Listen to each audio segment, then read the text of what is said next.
Hello and welcome to episode 19 of VocTer Gaming.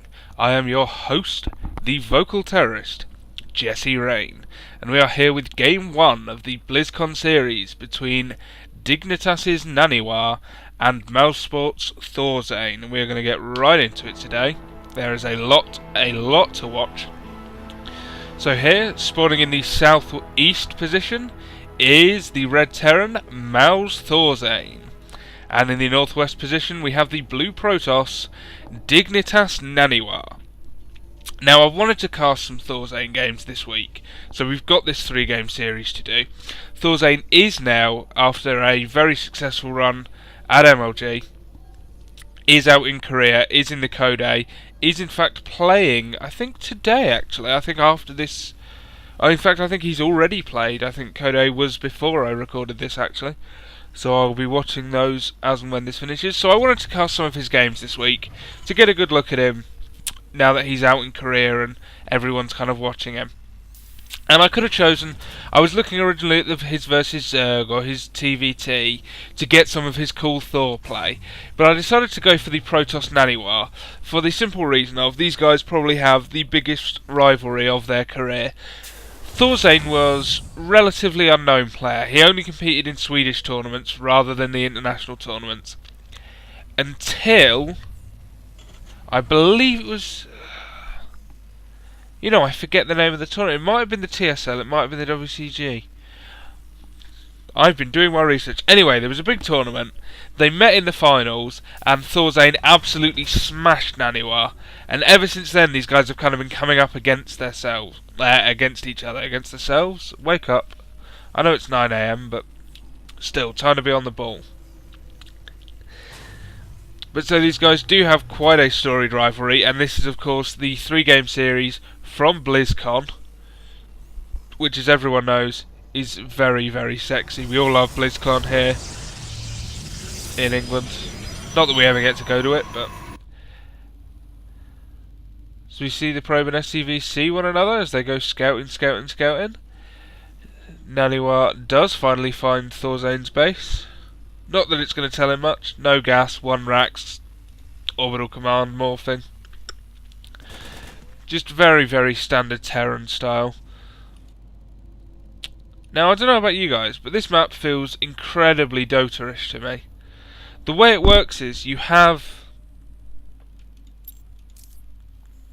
Sorry, distracted for a second there. Someone's drilling the wall outside. That's normal. Expansion going down for ThorZaiN there. But you have this one central path that's very, very constricted, along with the path down here blocked off by 2 sets of rocks, and the path up here again blocked off by another 2 sets of rocks. So you can see a lot of drop play in this. You can also see a lot of Colossus Deathball. Because of this constricted path here, the Colossus with Thermal Lance upgrade, along with a good force of Zealots to tank and Stalkers to deal with any air, really destroy any kind of bio play. But it'll be interesting to see which way ThorZaiN goes now with this. Lots and lots of ghosts now being made versus Protoss, as we see him building the barracks here to stop any kind of pushing in from NaNiWa. But yes, lots and lots of ghosts being made nowadays against Protoss. Very effective, of course, against pretty much anything the ghosts can come out with, especially Archons, which are the current favoured thing. As we see the Nexus being made here for NaNiWa, both players expanding fairly early. And if we go into the base, we see 1 gate, soon move up to at least 3 gate. Could go 3 gate robo here, could also potentially go for the normal 4 gate. We will see this Stalker here, just making sure nothing's going on. As we see, has the probe here at the Xel'Naga watchtower, so he's going to be able to see now, having taken both Xel'Naga watchtowers, if ThorZaiN decides to push out, and we'll have plenty of warning. As we see here, going straight into the robo, only 2 gate robo. Interesting. Not many players doing this. Yes, not many players doing this whatsoever.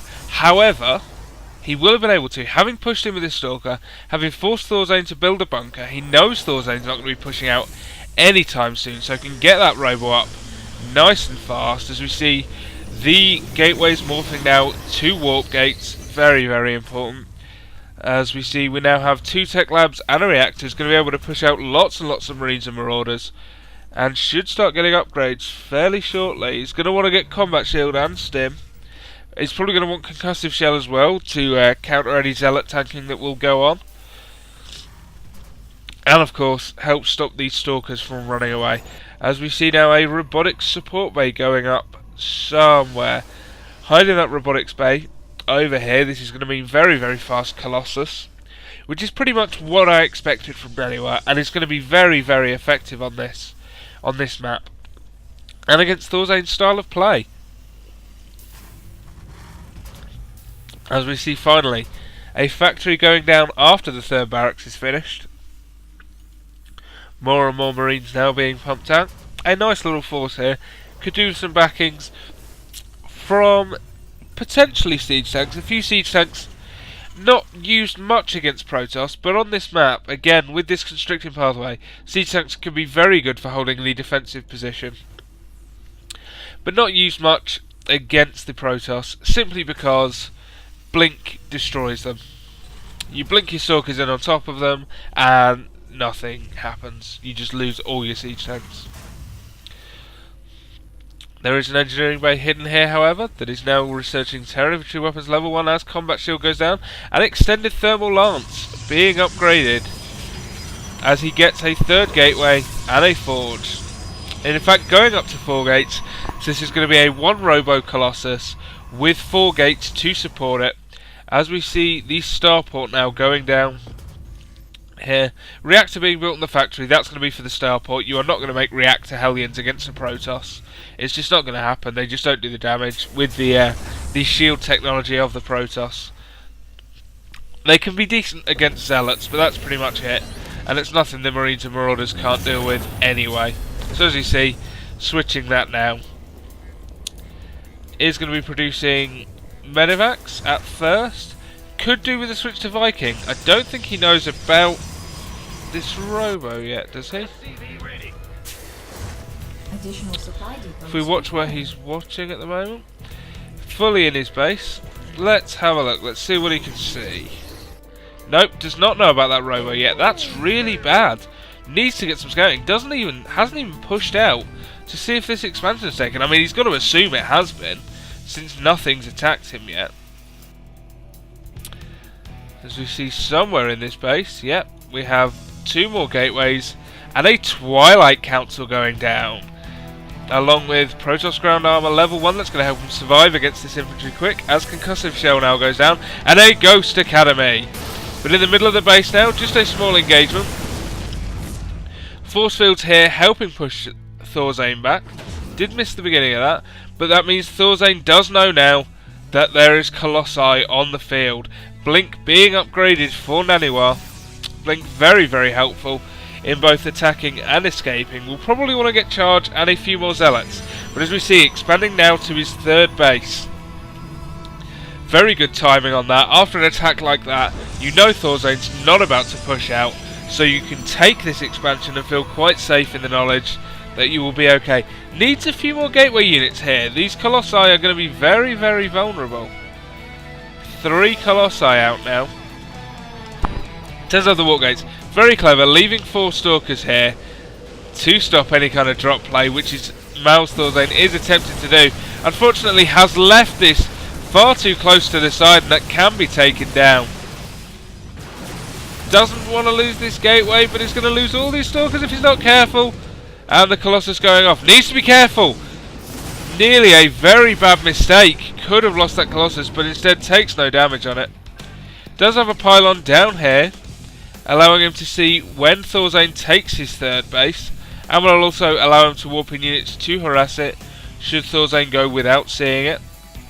As we see now, this force of Stalkers moving down, along with an armory being built for ThorZaiN and another command center, which will probably be floated to this 3rd, potentially to the rocks, since you can float it over the rocks and just build SCVs there and drop mules.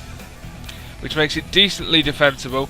Charge now being upgraded for Naniwa, with ground armour level 2 going along. Again, another small engagement, but it's going to want to be careful. Lots and lots of Vikings now for ThorZaiN. This is going to help him kill the Colossus so quickly. There are not enough Stalkers here. Needs to be very careful. Does not want to lose them like that. Concussive Shell is so good. Zealot Charge being upgraded. Terran Infantry Armour level 1 nearly finished now. 4 more Vikings being built.